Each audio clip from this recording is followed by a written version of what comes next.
নমস্কার বন্ধুরা, আজকে আমার ভিডিওর বিষয়বস্তু হলো পিঙ্ক জবা গাছের পরিচর্যা। তো বন্ধুরা, এই সময় এই জবা গাছের আদর্শ সময়। তো আপনাদের জবা গাছে কি ফুল কম আসছে, গাছে গ্রোথ হচ্ছে না, কুঁড়ি ঝরে যাচ্ছে, গাছের পোকামাকড়ের ভীষণভাবে আক্রমণ হচ্ছে, কিংবা কি খাবার দেবেন? তো বন্ধুরা, ভিডিওটা স্কিপ করবেন না, পুরো ভিডিও স্টেপ বাই স্টেপ দেখতে থাকুন, তাহলে টোটাল কিন্তু পরিচর্যা পেয়ে যাবেন।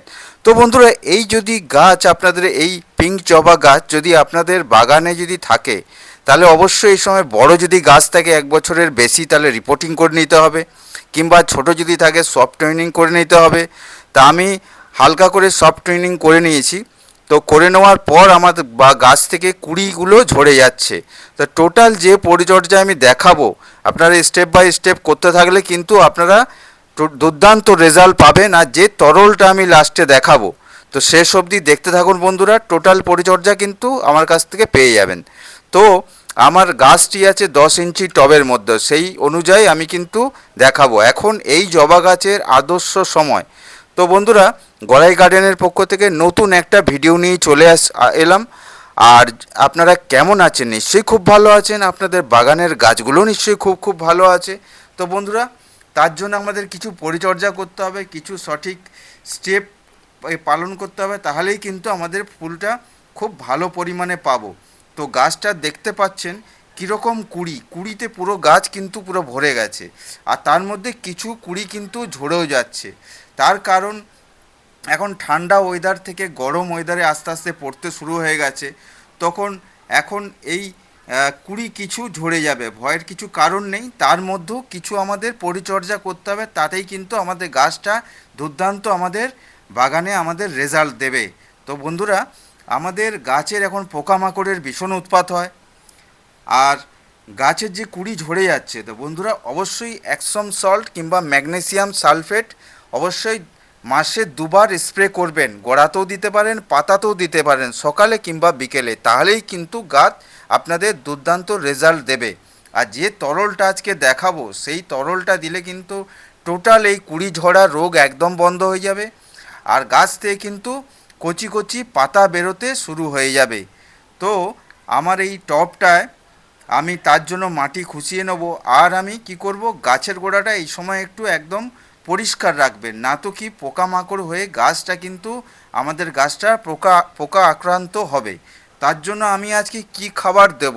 তো বন্ধুরা, আমি আজকে গোবর সার দিচ্ছি। গোবর সার না থাকলে ভার্মি কম্পোস্ট আপনারা দিয়ে দেবেন। গোবর সার 1 মুঠো দিলাম, হাড় গুঁড়ো আমি 1 চামচ দিয়ে দেবো, আর নিম খোল দিয়ে দেবো 1 চামচ, আর সরিষার খোল দেবো 1 চামচ, শিম কুচি দেবো 1 চামচ, ডিএপি সার দেবো আমি 1/2 চামচ, আর অ্যাপসম সল্ট দেবো আমি 1/2 চামচ, আর সিউইড দেবো আমি 1/2 চামচ। তো বন্ধুরা, সিউইড আর অ্যাপসম সল্টটা অবশ্যই দেবেন, তাহলেই কিন্তু গাছের গ্রোথটা খুবই ভালো থাকবে। আর যেটা বললাম, যদি আপনাদের কাছে যদি গোবর সার না থাকে, তো ভার্মি কম্পোস্ট কিংবা পাতা পচা সারও আপনারা নিতে পারেন, তাহলেই কিন্তু খুবই রেজাল্ট পাবেন।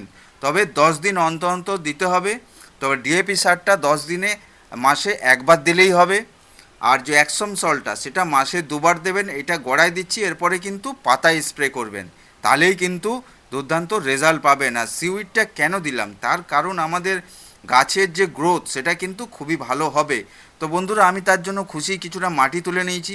এখন সব গাছের এরমই করতে হবে। দেখুন কীরম কুচো কুচো, কীরম দেখুন পোকা মাটির মধ্যে দেখতে পাচ্ছেন কি, গুড়ি গুড়ি গুড়ি গুড়ি কীরম ধরনের পোকা এক ধরনের দেখুন। তো তার জন্য আমাদের কিছু ডবল ডোজ কিছু ব্যবস্থা দিতে হবে। ডবল ডোজ দিলেই তাহলেই কিন্তু আমাদের গাছ দুর্দান্ত রেজাল্ট দেবে। তো আমি তার জন্য ঘরোয়া, সব ঘরেই থাকে রান্নাঘরের স্পেশাল জিনিস হলুদ গুঁড়ো, যেটা ছাড়া আমাদের রান্না একদম হয় না বললেই চলে। তো আমাদের হলুদ গুঁড়ো 1 চামচ দিয়ে দিলাম, দিয়ে এর মধ্যে এরকম প্লেন করে দিয়ে দেবেন, ঘেটে দেবেন। তাহলে কী হবে, পোকামাকড় যেটুকু থাকবে টোটাল গাছে মারা যাবে, কিংবা গাছ থেকে একদম বেরিয়ে যাবে। আর এরপরে যে আমি খাবারটা, এটা কিন্তু টোটাল মেখে দেবো। যেটা বললাম, ডিএপি সারটা দেবেন না, মাসে 1বারই দেবেন, কি 2বার দিতে পারেন। আর সিউইডটা অবশ্যই দেবেন, আর অ্যাপসম সল্টটা মাসে 2বার দেবেন, 1বার গোড়ায় 1বার পাতায়। এরকম খাবারটা দিতে পারলে এটা আমরা 8 ইঞ্চি 10 ইঞ্চি টবের দিচ্ছি। আপনারা যদি ছোটো কিংবা বড় থাকে একটু কমিয়ে কিংবা একটু বাড়িয়ে দেবেন।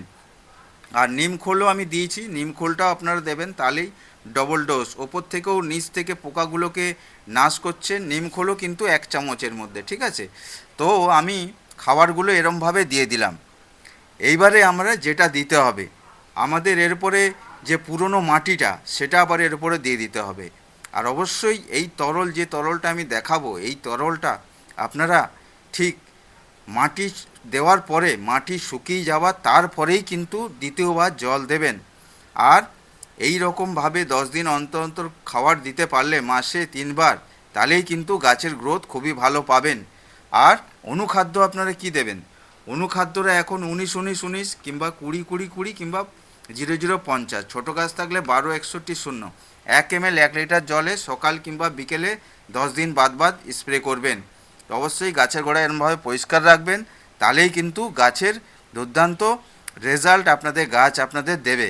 তো বন্ধুরা, তো আমি এগুলো তুলে দিলাম। আর নিচের যে ডালপালা সেগুলো সবসময় ভেঙে দিতে হবে। নিচ থেকে যদি ডালপালা বেরোয় তাহলে উপরের ডালগুলোয় কিন্তু গ্রোথ সেরকম হবে না। আর যদি আপনাদের কাটাই ছাঁটাই করতে হয় অল্প করে, অবশ্যই উপরের ছোটো গাছ থাকলে একটু করে পাঞ্চিং করে দেওয়া হয়, বড়ো গাছ কিন্তু হার্ড টুইনিং করতে হবে। তো বন্ধুরা, কলার খোসা আমি একটি জায়গায় করে আমি ভিজিয়ে রেখেছিলাম। 1 লিটারের জলের মধ্যে 4 দিন ভিজিয়ে রেখেছিলাম, 4 থেকে 5টা খোসা। অবশ্যই এরকম 4 দিন ভিজিয়ে রাখবেন ঠিক ছায়াযুক্ত জায়গায়। তার থেকে আমি কতটা তরল নেব? 200 ml। ওই যে কুড়ি ঝরে যাচ্ছে বন্ধুরা, চারিদিক দিয়ে কিন্তু আমাদের নজর রাখতে হবে। আর 1 মুঠো আমি 2 লিটার জলে পেঁয়াজের খোসা 4 দিনের জন্য আমি ভিজিয়ে রেখেছিলাম। অবশ্যই সবগুলোই ছায়াযুক্ত জায়গায় রাখবেন। এটার থেকেও কিন্তু আমি 200 ml মতন নিয়ে নেব। তো একদম হাতে নাতে আপনাদের দেখাবো, স্কিপ করার কোনো প্রয়োজন নেই যে স্কিপ করে আমি দেখাচ্ছি, আপনারা বুঝতে পারবেন না। প্রথমে আমি নিয়ে নিলাম কলার খোসা, তারপরে আমি নিয়ে নিচ্ছি পেঁয়াজের খোসার জল। অবশ্যই এটা বাকিটা একদম এর মধ্যে দিয়ে দিতে হবে, তাহলে আরও ওর মধ্যে অন্য গাছে আমরা দিতে পারবো। তবে অবশ্যই আমি আজকে 1 লিটার তরল গুলে গাছে দেব। তবে অবশ্যই ছোট থাকলে, যদি 8 ইঞ্চি থাকে ওতে দেবেন 600 ml, যদি 6 ইঞ্চি থাকে ওতে দেবেন 300 ml, 12 ইঞ্চি থাকলে আপনি আরেকটু বাড়িয়ে দেবেন। তো অবশ্যই এটা ভরপুর মাত্রায় দিতে হবে, তাহলেই আমাদের একটিও কিন্তু কুড়ি ঝরে পড়বে না। তো আমি দুটো তরল মিলিয়ে 400 ml মতন আমাদের হয়ে গেল। তো এইবারে আমরা 600 ml মতন প্লেন জল আমরা দিয়ে দেবো। 600 ml মতন প্লেন জল দিলে এটা টোটাল হয়ে গেল 100, মানে 1 লিটারের মতন আমাদের হয়ে গেল। তো এই আরও 600 ml প্লেন জল দিয়ে দিলাম, দিয়ে কিন্তু এটা আমাদের 1 লিটারের মতন হয়ে গেল। তো 1 লিটার এই তরলটা টোটালি কিন্তু আমি 10 ইঞ্চি টবে দেবো। এরমভাবে ভালো করে ঘেঁটে দেবেন। ভালো করে ঘেঁটে দিয়ে আমাদের গাছের মধ্যে আমরা প্রয়োগ করব। তো গাছের মধ্যে প্রয়োগ করলেই আমাদের দেখতে হবে ড্রেনেজ ব্যবস্থাটা সুন্দর আছে কি না, তাহলেই কিন্তু যাই খাবার দেন না কেন গাছের গ্রোথটা খুব ভালো হবে। আর মাসে 1বার কি 2বার হিউমিক অ্যাসিড অবশ্যই দেবেন। 1 চিমটি 1 লিটার জলে গুলে গাছে দিয়ে দেবেন, তাহলেই গাছের গ্রোথ কিন্তু খুবই ভালো হবে। আর গাছ ভালো হলে পোকামাকড় তো অবশ্যই হবে, দেখুন কীরকম বেরিয়ে যাচ্ছে। এইটা অবশ্যই লক্ষ্য রাখবেন সব গাছ ক্ষেত্রে।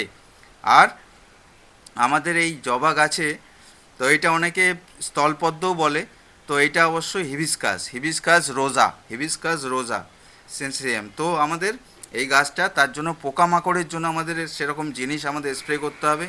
নিম অয়েল কিংবা কাকা খুবই ভালো। কাকা 1 ml 1 লিটার জলে একদম 10 দিন বাদ বাদ সকাল কিংবা বিকেলে স্প্রে করবেন, তাহলেই কিন্তু গাছ দুর্দান্ত রেজাল্ট আপনাদের দেবে। তো বন্ধুরা, এইভাবে পরিচর্যা করতে থাকুন আর বাগান সুস্থ রাখুন, গাছপালা ভালো রাখুন, গাছকে ভালোবাসুন, তবেই কিন্তু গাছ সুন্দর সুন্দর রেজাল্ট দেবে। তো বন্ধুরা, ভালো থাকবেন। যদি ভিডিওটা ভালো লাগে লাইক করে দেবেন, আর আমার চ্যানেলে যদি নতুন হয়ে থাকেন সাবস্ক্রাইব করে বেল আইকনটা অন করে নেবেন, আর অন্য বন্ধুদের দেখার জন্য শেয়ার করে দেবেন। আর ভালো থাকবেন, অনেক অনেক গাছ লাগান, বেশি করে গাছ লাগান। টাটা।